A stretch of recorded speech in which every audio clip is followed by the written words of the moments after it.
bamboo bam. Let's go.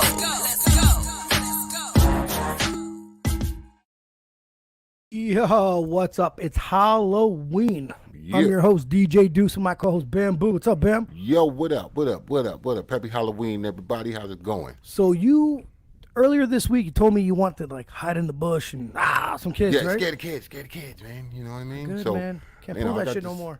Oh, well, feel like I'm bored. Give me something to do. You know, terrorize the kids. I'm just scared because the sidewalks here are very small.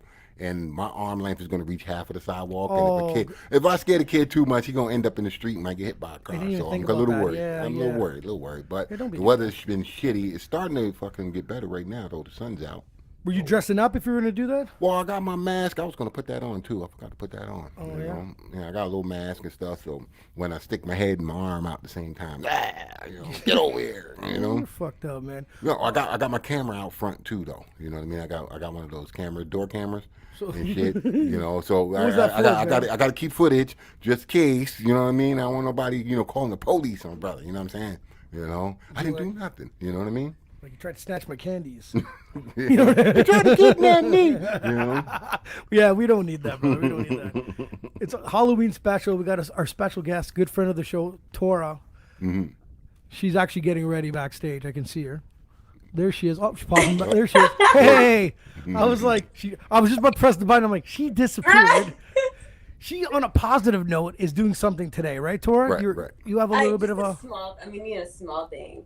I think what I'm doing with y'all right now is bigger than what I'm Yeah, doing. but still, like, so what is it? It's just like you just going up and then they're just, like, tell me a bit about what's going on today.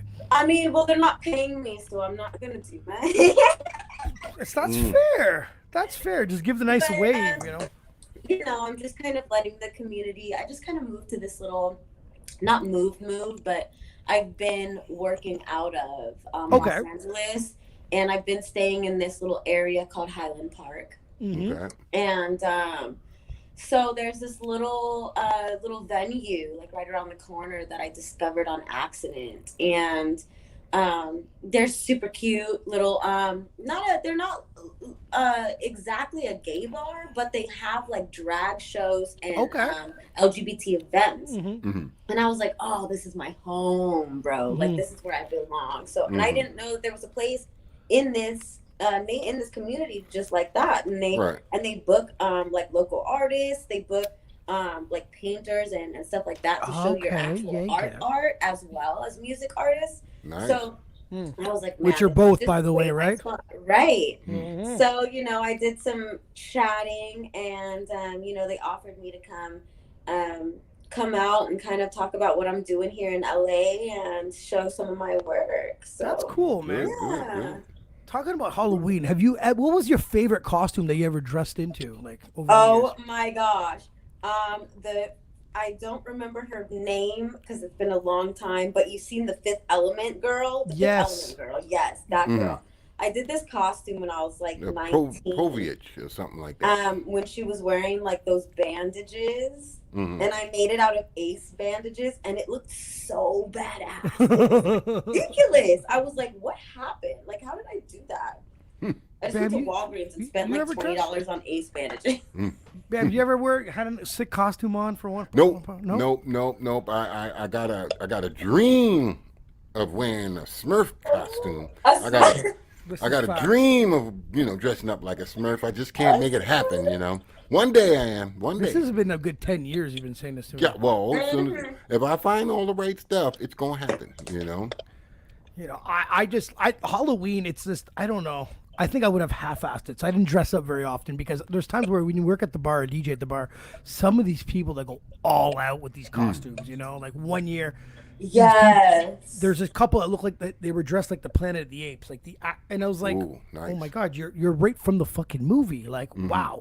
You know what I mean? Like some people go way all out. It's so cool. It is just to see the people how far they go. Now I always wonder because sometimes they win these $500 cash prize, but looks like they put more work than $500 into it. I'll tell you that. Exactly. Oh my gosh, no. One time I went to this costume contest and I thought my shit was badass, right? Yeah, that's good. And I get there. No, there's this person. I don't even know if there's multiple people in the costume. They were literally like. They touched the ceiling. They were huge, like this huge. They were a transformer, and they transformed from a freaking car. I kid you not, a damn motherfucking robot. I kid you not. No. With the lights and the sounds were coming out of the mother F. And all I swear to you, and oh my God. She was pissed, guys. Yeah. I was like, wait, what? Like, who did this? And then they never revealed their actual identity. Yeah. Nice. I'm following you to your car and taking that costume off of you.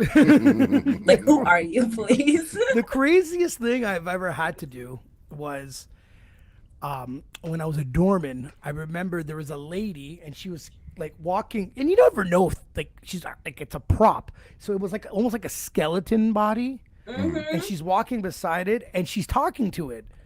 And then the manager walks up to me and goes, "Can you find out if there's someone in that other body?" And I was You only paid for one. I was like, this is kind of fucked up, right? So I walked over. I'm like, "Hey, cool costume," and try to make small talk before, I'm like, "Are you talking to yourself or is there someone in there?" Right?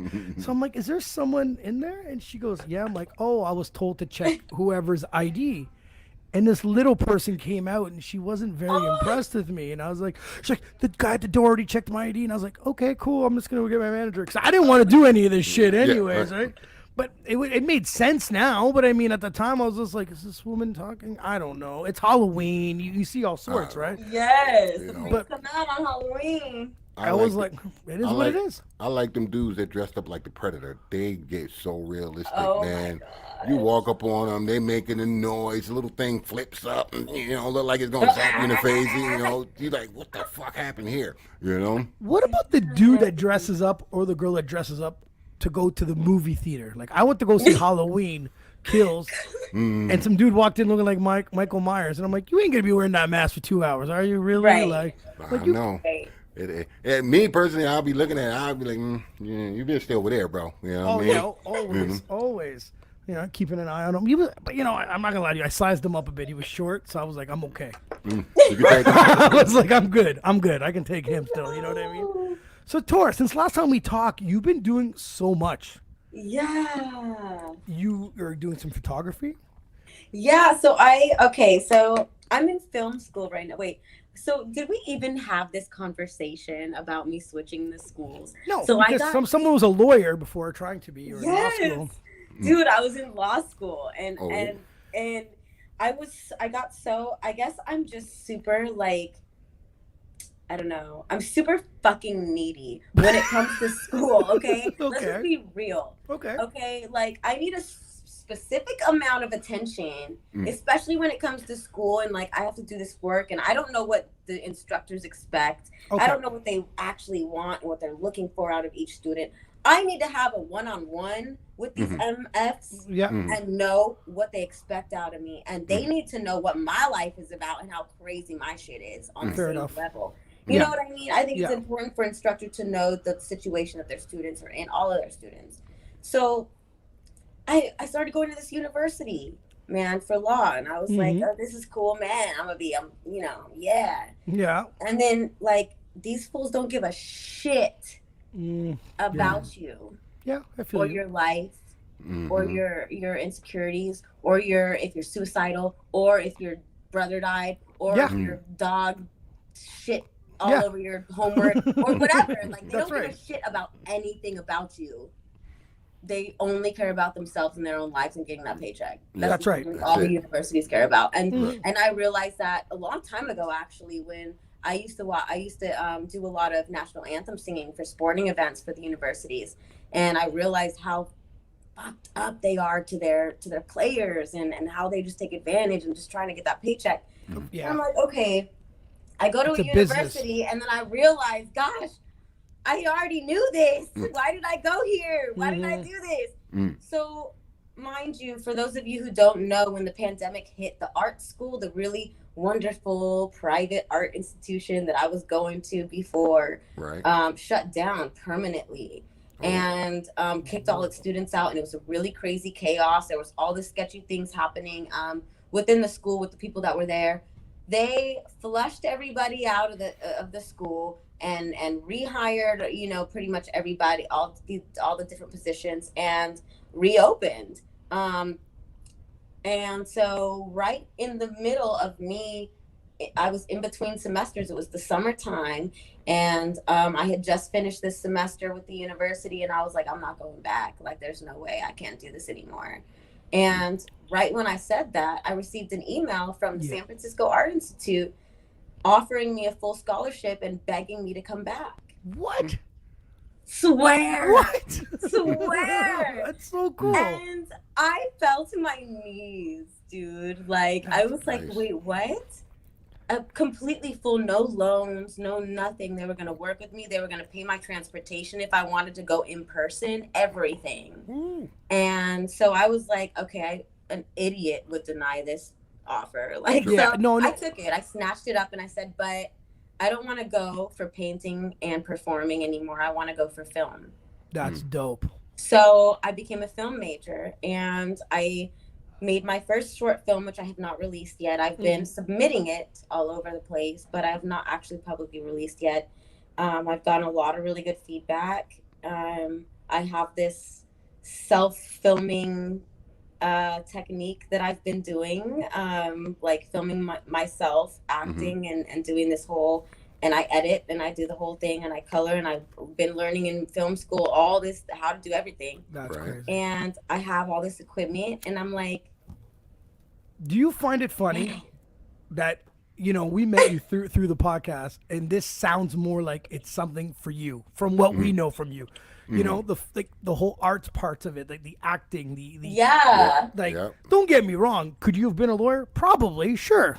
But now that we're having this conversation, it goes, this is definitely the fit that works here. You know what I mean? Right. And not to mention this school, like, as you know, as I mentioned, I mean, I don't know if you noticed that, you know, I said San Francisco, but I'm here in LA. The one thing that they're working with me is that they're like, they love the fact that I'm the only film student that's doing so I don't mean to like say it, brag a little bit. Brag a little bit. I'm the only one doing anything pretty much. And I'm in the place where every film student in my class wants to be.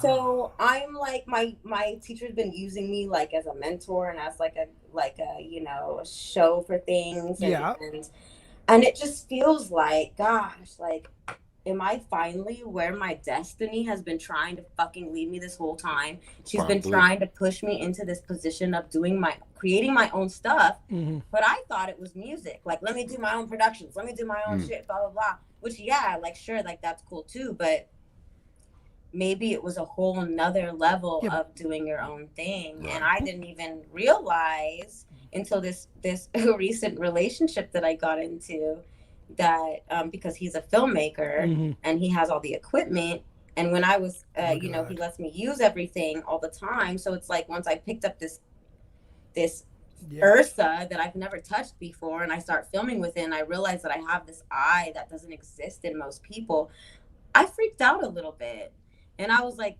oh shoot, that's like, cool, is this something that's changing? But you know what? You could always add your music or your production towards this, right? And that's what I've been doing. Yeah, I've been scoring the whole shit myself. Yeah. You know what I mean? Because I can do that. That's right. Why not? It's just been, it's been quite a. I'd love to send it to you and let you see it too. It's such a, it's a horror. It's like a kind of a thriller horror. Love it's real short. There you go. Send it out. Send it out. Don't send it to Bam. He has a big mouth. Send it to me. Yeah. Don't send it to him. I'm a movie guy. I go to the movies all the time. Well, that's true. True. It scares you. That's true. Now where were you filming the short? Was it Atlanta? No, this short that I'm talking about, I literally I wrote this little short monologue that's like a one-person monologue. Okay. And I was like, well, let me just memorize it and act it out and take the camera and film myself and see what happens. And it was literally a spontaneous decision to just start doing this monologue I wrote. And I just started setting the camera up in different places. I didn't even use a tripod. Like, I was doing these weird situations. I was just trying to do it like the simplest, like zero budget type of situation. Yeah. And so I kind of just, I was setting the camera different places, and I learned in post how to edit in a way to where I can, zoom and move the camera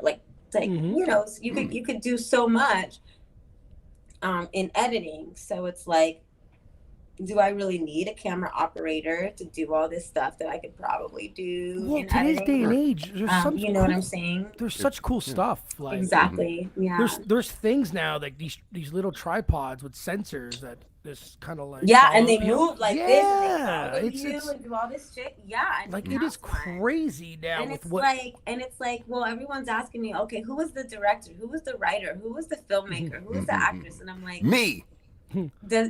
Wow, am I like self-absorbed by saying, oh, that was me?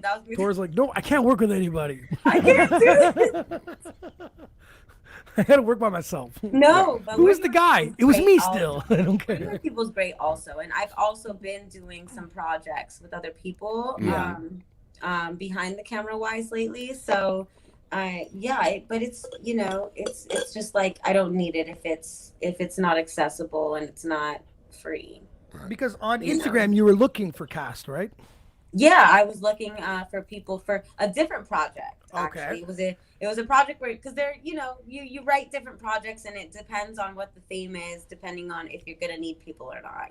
That's right. A simple one-person monologue, like, I don't need anybody, because I could run all of the things myself: the camera, the editing, the sound, everything. But when it comes to something where the storyline includes other people in the shot, that's different. Now, I could probably get the shot still myself and not need any more crew, but I still would probably need other people to be in the background, in the foreground, in the whatever the case may be with the storyline, So do you have the patience to work with other people? 100%. I've been working. I'm not saying, because I don't think I don't. Bam, I don't have the patience there, right? I'm not judging anyone. I know I don't. And when I took psychology in college a long time ago, that's part of why I took it, is so I can better work with people that I don't know how to work with when it comes to personality. Different that can be tough. So and you deal, and most of the personalities I'm talking about are those men, and the typical men in the industry that we always talk about, you know what I'm saying? Yeah, the ones that know everything and can be bossed by a woman and told by how do you deal with those men that are just trying to get at you, who know everything, and think that, like, oh, well, you have to lay me or date me or do this in order to be in my film, or to get this beat or to whatever, right? So how do you deal with people like that and still get what you want without giving what they need? True. Because what they need is not something that you're willing to give, right? You So Absolutely. how do you deal with that? So I needed to find out how the hell I deal with that. Yeah. Gotcha. There's another project that you were working on when I saw on Instagram, was riding in cars with Tora. Oh yeah, that was this little, well, it still is, but I kind of put it on the back burner. I think that was a great idea.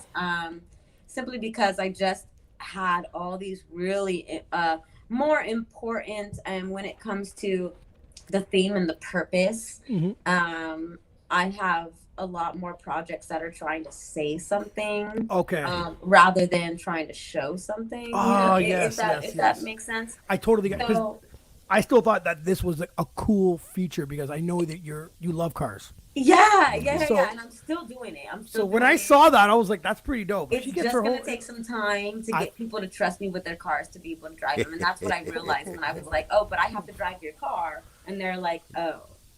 Tora, come on. You got to be at least a passenger it's like sometimes. Them to fuck their bitch. Oh, my God, Tora. I know, man. They're like, oh, no, you can't. She has a whole season, but... That's mine. That's mine. That's tough. when it comes to people cars, man, I don't know, man. They got some sort of attachment to them, one way or another. Something, even if it's a piece of junk.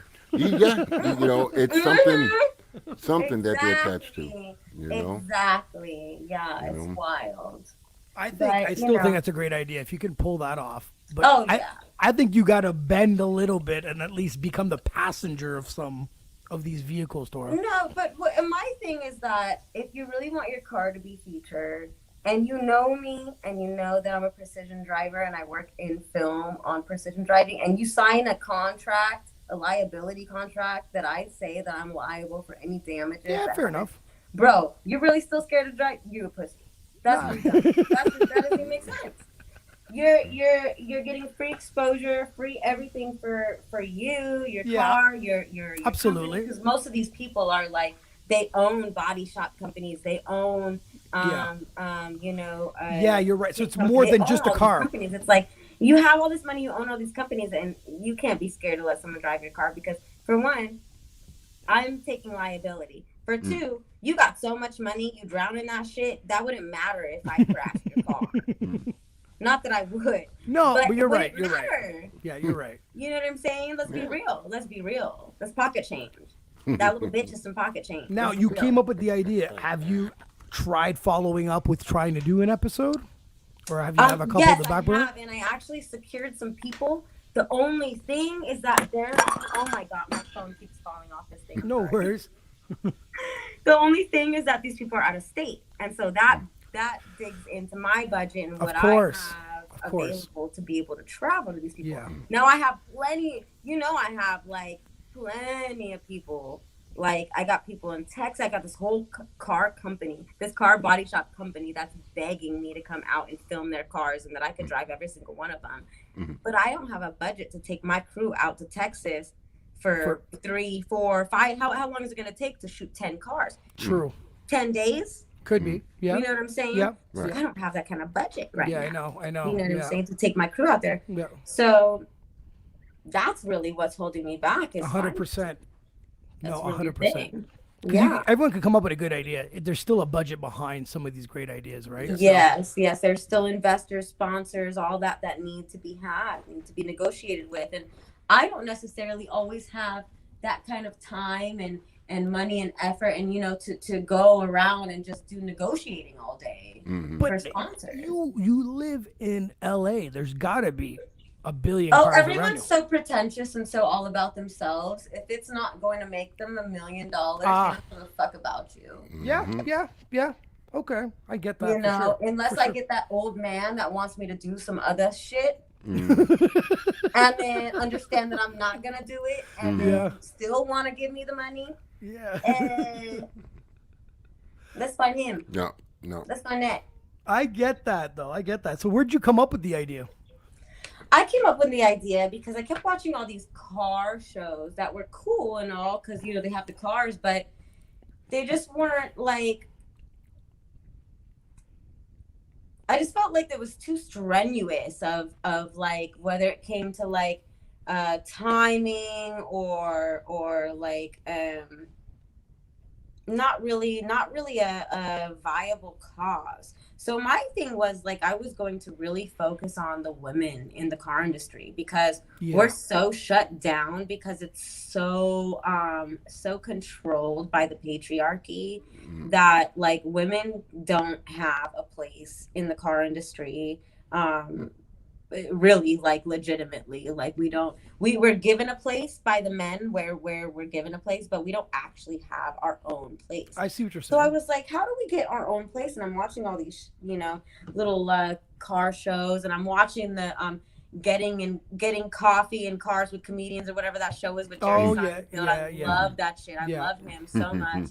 But it's just some fun shit for some people who have too much money and they don't know what to do with it. So let's throw it into some random TV show where we just go get the most ridiculous cars and talk shit. Like, you know what I mean? Makes sense. So I was trying to mix the lightness of, okay, let's just, go and get some cars and like just talk shit and like meet each other at this random place and whatever. Mix it from that and bring in the, hey, there's tons of badass bitches in this industry that are actually probably know more about cars than most of the men in this industry, but we get shut down because of you guys. So the men that are on my show, we might talk a little bit of shit, but it's going to create a place for women, and these men are going to help be responsible for creating this place in this industry. You know what I mean? Yeah. So it was kind of like a little back thing. I don't know. I liked it. I thought the idea was great. I liked it. When I first saw it, I thought I would be cool. I admit, I don't know about Bam. I don't think Bam knows anything about cars, really. Yeah, a little bit, but you know, I like where she's coming with it. I do like where she's coming with it. You know what I mean? It'd be perfect. It'd be a perfect thing to do, because the bottom line is, you know, whatever women do, men tend to draw themselves to it, regardless of the fact. And using that avenue to take back what y'all deserve, it'd be perfect. You know? What I mean? Yeah. No, that's dope though. Anything else coming out? Anything big that you're planning on doing? Because you're always a big thinker. You always have something coming up or something that you want to do. Do you have anything brewing up in your mind of yours that's coming that you'd want to do? I mean, I have so many like film projects that I'm working on right now. And the one that I just completed that I've been submitting, I'm actually turning that in as my final film project for film school. Dope. So that I'm really trying to get it out. I'm trying to get some sponsors and investors for to submit it, because some of the festivals that I really want to submit to, they cost so much money. So that's how it works. I don't know anything about that. I know about all these types of different. It sucks worse than music. Oh Really? my God, are you serious? Worse than music. It's not you just submit it. Okay, they picked. Oh, Tora has a great movie. To apply to Sundance Film Festival, not only do I need a special waiver code like from them specifically, but I have to pay $120 just to submit. Not to have that doesn't mean my shit is going to be selected to be screened. Oof. That is only to submit. Okay. And then, mind you, there's all these, of course, there's free festivals you could submit to, but they're just little, like, name. Like, they're not going to make an impact like Sundance. You're not going to do anything. You're not going to go anywhere. Right. You're just going to might be seen by some people. But it's like, and to submit your film to anything, it's like, there's so little amount of outlets to be able to do that. Okay. And then the outlets that are existent are super, you have got to pay for it. I didn't know that. So with my music, like, there's thousands of online radio stations I could submit to for free, right? There's all these, I could even submit to blogs and magazines. I've got features in magazines for free. I have liked some major magazines photos on Instagram, and they featured me. They came to me like, oh wow, we didn't know about you, let's feature you. Like, you know what I mean? Yeah. With your, you can't just as a filmmaker be like, oh, look at my film, and they're like, oh my God, Netflix, we're putting this shit on Netflix tomorrow. Like, it's not, that doesn't exist. Like, the only way that I'm gonna get any kind of opportunity, or the only opportunity that I'm gonna get by some like throwing my film out there and things is work. I might get a little second camera operator job. I might get a editing job. Wow. You know what I mean? I might get a little sound scoring job. But I'm not gonna get like some huge opportunity like break and feature and then all these things with my movie. That's not a thing. That is great. I never knew, but I knew that I heard about all these Sundance type of festivals, Right. Didn't know how it worked. No. Just figured you threw your movie there. Right. So my dumbass went from a really difficult career to a almost impossible career. Tori just likes to complicate shit. That's all she likes to do. I don't know what. You know what? That was hard, but I want to make this is a lot harder. No, the thing is, us being civilians over here, we have no idea how the movie industry works, right? That's true. That's true. But the thing is, Tor, do you ever watch a movie on Netflix? We all have done it. Yeah, it sucks so fucking bad. You're like, how the fuck did this movie get on here? Oh yeah, some of those B budgets. Yeah. And I'm like, who decided? Yes. Who is responsible for this decision? That's what I'm saying. I watched it. I'm on like, a real level. I'm like, the writing was terrible, the acting was worse, everything was terrible. And I'm like, this is on Netflix. Like, I'm like, how did this Momo get on here? Like, how did this happen? Like, is it money again? You just kind of like, fuck it. Like, what is it? Like, that's my cousin's friend, right? Or something. You know what I mean? Right. Something. You know. Right. You know. yeah, Man. like Dave That Chappelle. who you know is what are a the Space big Jews? part of it. Did you watch the Dave special, the Dave Chappelle special? I did. Now, The what's one your where take he's on it? talking about trans and Yeah. stuff like that. The one that everyone's kind of like in flames about a little. Yes. Yes. And my opinion is interesting. Okay, so I love Dave Chappelle, right?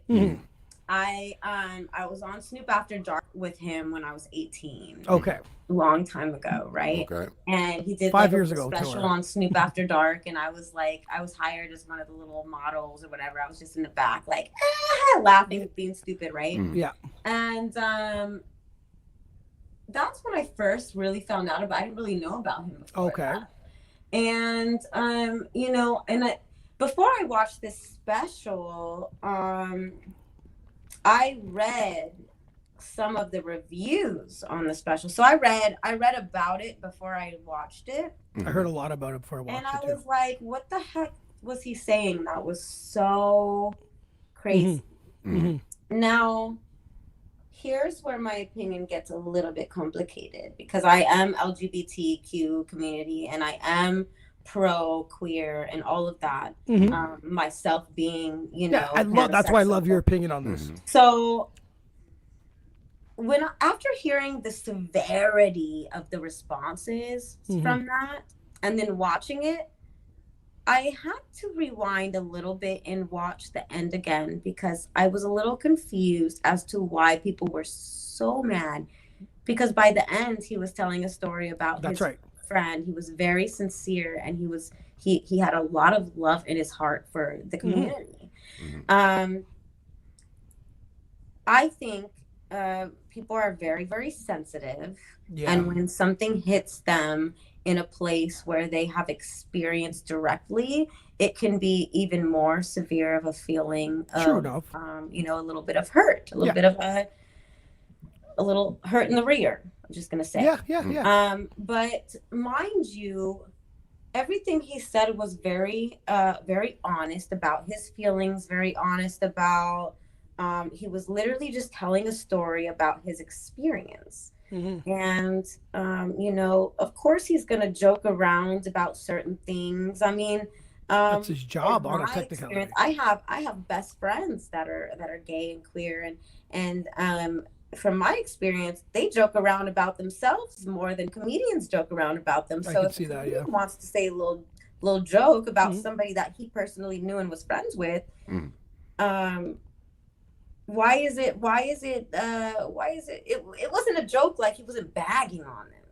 No, bagging on them, right? And he's not like Kevin Hart. Like, Kevin Hart sometimes he bags on people, right? But he wasn't bagging on anybody. But as a comedian, it's always the stories are always going to be exaggerated. That's what makes it funny. But I feel like it wasn't even. But that's I don't see where he was out of line.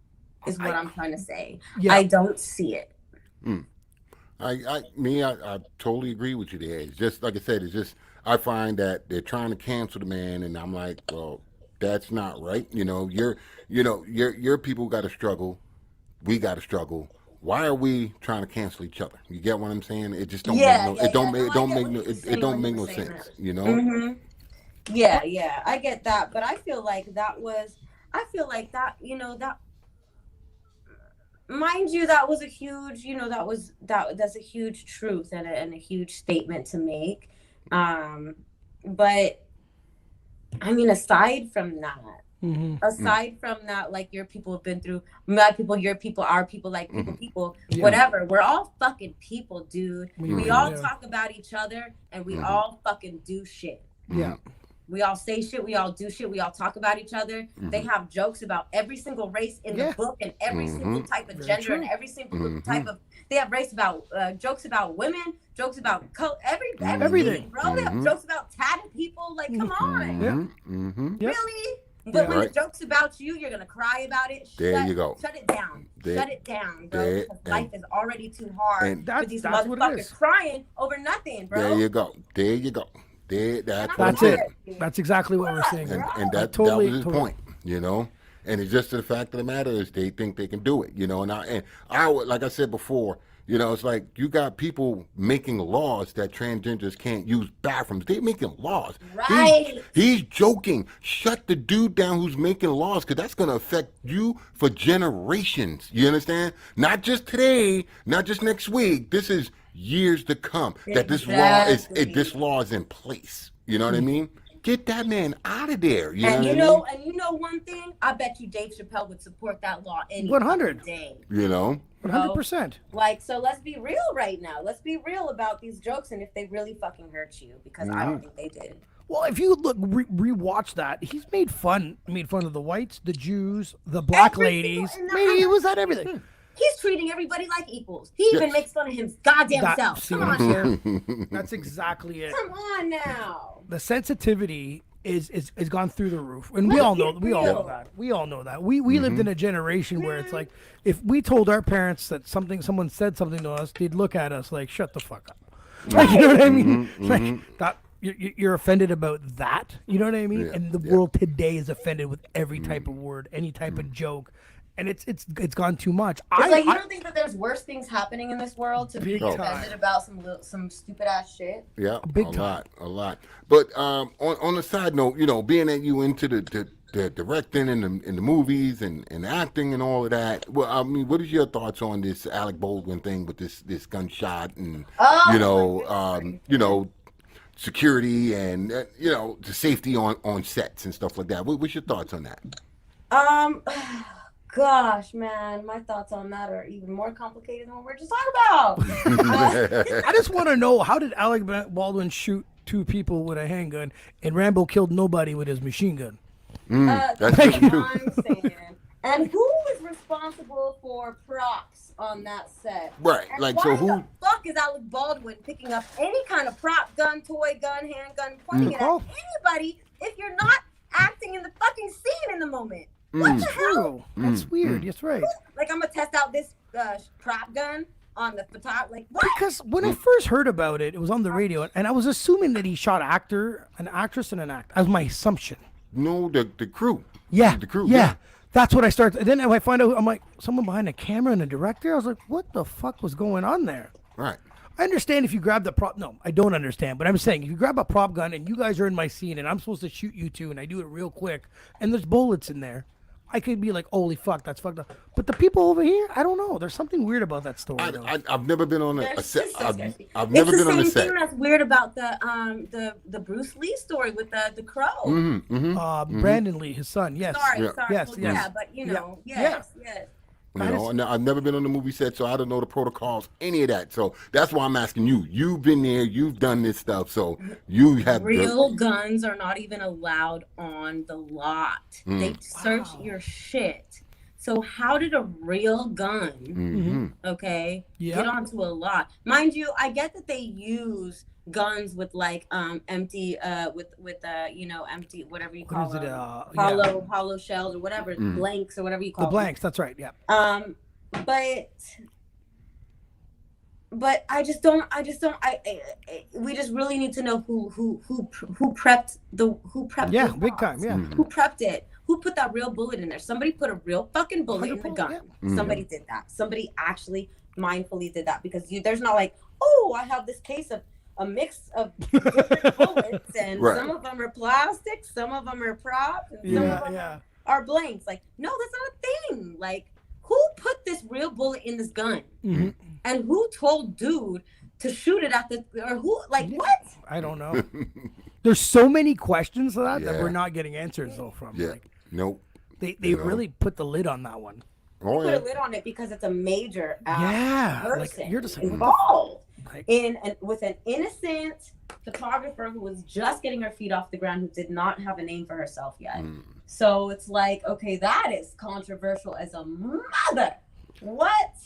So yeah, they're gonna have to. PR is wrapping that shit up like a pimp. Makes We ain't trying to have no kids. Makes you think twice about doing a movie or something. Well, is there gonna be some gunshots in the movie? Because I already got PTSD as it is. Well, Because I've been shot before, so I ain't nobody pointing shit at me. You understand what I'm saying? Like, no. You know what I mean? You know, let's do a love suit. Let's do a love movie. You know what I'm saying? I got this action pack. Bam's like, nope. Fuck, there ain't nothing in that shit. Yeah. No, we can go to the roller coaster. You know, I'm good with that. You know. Wait, we filming a porn on a roller coaster? No, hey, stay there. Hey, you know. Bam, that's why she's the movie girl right here. Sounds a little more interesting than just you in the roller coaster, you know? You know? But she had to throw that in there. I didn't throw that in there. Tora, there's been some verses going on, you know. Lately there was Big Daddy Kane versus KRS-One, blah, blah, blah. Is there one that you'd love to see? Would you love to see two singers go at it? Is there anything that you would be entertained, one versus one? Anyone. It doesn't have to be hip hop or anything. Just two. You know what I mean? Yeah. I don't know. I don't know if it's already been a thing, but Throw it out. and if it's like super you know, not in the just let me know. But I would say and they're probably not relevant anymore. That's fine. But I would say Eminem and Yellow Wolf. Oh, wow! I didn't. Yeah. Bam's gonna disagree because he disagreed with everybody's verses. He does. He disagrees with all of them. He could be. We could say Eminem versus Eminem, and he'd be like, nah, it doesn't match. It doesn't match. That's what he would say. Like, Listen. I like that. You know, when it comes to M, you know, he's in a different box. You know what I mean? Of course. Yeah, I put him in a different box because he's a lyricist like a motherfucker. Yeah. Then, second of all, he's outside the gender. You know what I mean? Outside the black race. You know. So trying to put him with someone that's going to be equal as him. Yellow Wolf is also a white rapper. I know this, but you know, now if you're looking at popularity on the two scales, it's the balancing. The scales won't balance out. You know what I mean? You got a little bit of people who like Yellow Wolf, but you know, Eminem is a household name. You know what I mean? Like, you know, your grandmama screaming, "I'm the real Slim Shady." You know what I mean? But That's a problem. Look at if you put them on a freestyle and they gotta both freestyle. Yellow Wolf is now, a deadly freestyle artist. Now that's where things get real. Now hey, listen, boom, let's do it. Put them down, let them go for it, skill for skill. But you know, they just going 20 songs. You know, your best 20 songs against my best 20 songs. You know what I mean? And we're going one for one. Blah blah. I see. So you're talking about songs and songs. Right. You know That's what what I mean? they've been doing. That's what they've been doing. Like the verses is like, but they've been doing it to celebrate each other. Like, you know, like E40 and Too Short. You know, they both from the Bay Area. They've been rapping for almost 20 years. You know what I mean? So they got a lot of songs. Let's just do it. You know what I mean? We know each other and stuff like that, right? So it's not a personal against each other, because if you was gonna put them in there to get somebody, it would be Machine Gun Kelly. You know what I mean? Because they don't like each other. You know what I'm saying? I said that about Ja Rule and 50 Cent, and you're such an hypocrite, man. No. John John 50, they violent people, man. They violent people. You know, I know my people. I didn't like the fact that Jeezy and Gucci Mane went together. I didn't like that. Nope. I wouldn't either. I love Jeezy. I didn't like it because someone died behind that beef. Oh, what? Oh, there was. Yes. Somebody literally died behind that beef. So getting these two in the same room, Wow. And you know I don't what? know what's going to fucking happen here. And it was you know too intense to enjoy it. Thank you. You see what I'm saying? You see? It was just like, I didn't even enjoy watching it. It was too like, you know, I You mean, like you knew somebody was gonna die. yeah, it was just so like, it was And so- too much. Shit. and don't get me wrong, I celebrate the brothers for, you know, standing up and not doing something wrong, but man, that's just like, oof. You know what I mean? Like some things you just can't heal, right? You know? So Tora, what about if you were on Versus? Who would you go up against? boom. Oh. The call out right here. Who you going up against? Well, I would have to pick somebody that I know that I'm better than. Don't worry about I it. can't pick somebody that so I have two answers. I have somebody that I want to be, Yeah. but I know I wouldn't win, and then I have somebody that I know I'd win, right? Well, you could tang a Harding her in the throat so she can't sing. So you win no just matter pick what. her real quick. Take her down. Yeah. Bam, bitch, bam. Like sing now, and then Wow. give me the two. Damn, give me the that's two. Some real shit. We about to get on this Jesus shit right now. Hey. We gotta edit this part. All right, give us the two. Give us the two. Well, who I'd want to be on? I mean, Yeah. I want to do everything in life with Mariah Carey. So Fair enough. Yeah, absolutely. I would just let her sing and be like, let's just say I lose and you just sing for me. Go. Fair enough. And who do you think you can beat? Oh, Miley Cyrus. Oh, okay. I know we're super different. We're probably too different. Still, You know, I've heard you sing. I've heard you sing, and I've heard her sing. Super self-conscious, but I don't know. No, I've heard both of you sing, and you know what? I think that would be good because y'all got both different ranges, right? So it'd be very interesting to hear the song for song. You know what I mean? I like that one. and if you had a versus, who would you go up against? Who, me? Yeah. Bun B. Okay. Okay. I can see that. I can hear it. I can see Me and his voice is relatively the same. So now it's all about us. You know what I mean? So no, not with not UGK now. Just Bun B by himself. You know what I mean? By himself. So I get that. That's cool. Tora, are you gonna send us your short film eventually? So we can see it? I can send it to you right now. I have the link, but you can't put it up. I could never. No. I'm not like that. I wouldn't mess up. I couldn't do that. Just don't send it to him. Send it to me. I wouldn't even know. I wouldn't even know how to put it up. So don't even worry about it. I This is.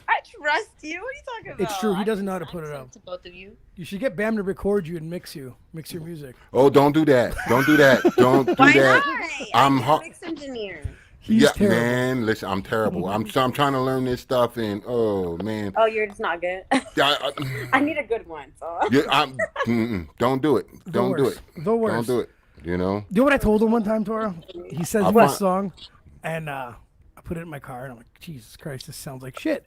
And I Right. call him. I said, you know whatever you're doing, man? He goes, yeah. I said, do the opposite. I was like, Damn. do the opposite. Listen, it's good. It's good to have people tell you're fucking up. Because in my mind, when I sent it to him, I was like, "This shit was hot." You know what I mean? And he's like, "This is garbage." I'm like, "Jesus Christ!" So now it makes me look at things. But the problem with mixing is, you can't have the guy mix your song and master your song. You can't have them do it together because they're looking at two different things. Yeah. You know what I mean? The mixing guy, he wants all the levels to be right. Your voice, the hook, the beat, the this. Now the mastering dude. He wants the all-around sound, all of it together to be compressed to a certain level. And I'm just learning this. So every time I do something on one end, when I go to the back end, I'm like, what the fuck is the problem? So I got to focus on one of the two, right? So I'm scratching everything, and I'm learning how to get my levels right. You know what I mean? That's it first. Exactly. And I found the guy that's mixing some stuff now, and if he's real good, I'll link you up with him. You know what I mean? Thank you. Reasonable. I'll link you up with him. Yeah, he's done some big bands you were mentioning. Yeah, right? he's done some big band stuff and whatnot. So, It'll be cool. yeah. Tora, So you'll have to put in the chat your guys' emails so I can send this. I'll send it to you on IG. I'll just send it. I'll send you. I'll send you his too. I'll be nice. I won't make up a fake email or something. I'll send you both. Tora, Halloween. So when are you heading out there soon for your little appearance?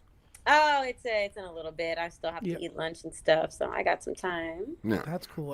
But you know what? This is, I think, is the best show because the fans got to watch you transform from one look to another. Boom, bang, bow. Right? You know what I'm saying? So now they got it. Right? So thank you for that. So not only that this was a podcast, it was a hair demonstration of how to do it. Right? Hair So demo. and it looks amazing. Layer by layer. Yeah, that looks amazing. You did a great job, though. Thank you. Tora, All right. have fun at your appearance. Yes. We're gonna email you. I want to see the short film. We'll be straight up with you. Yes. Always. Send me your email and I'll send it right. I have it right now, ready to send. Sounds good, Tora. Thank you. And All don't right. be shy. Whenever you want to come back on, man, it's fun shooting the shit with you. Yes, always. All right. All right, guys. See you guys later. Bye. Bye. Bye.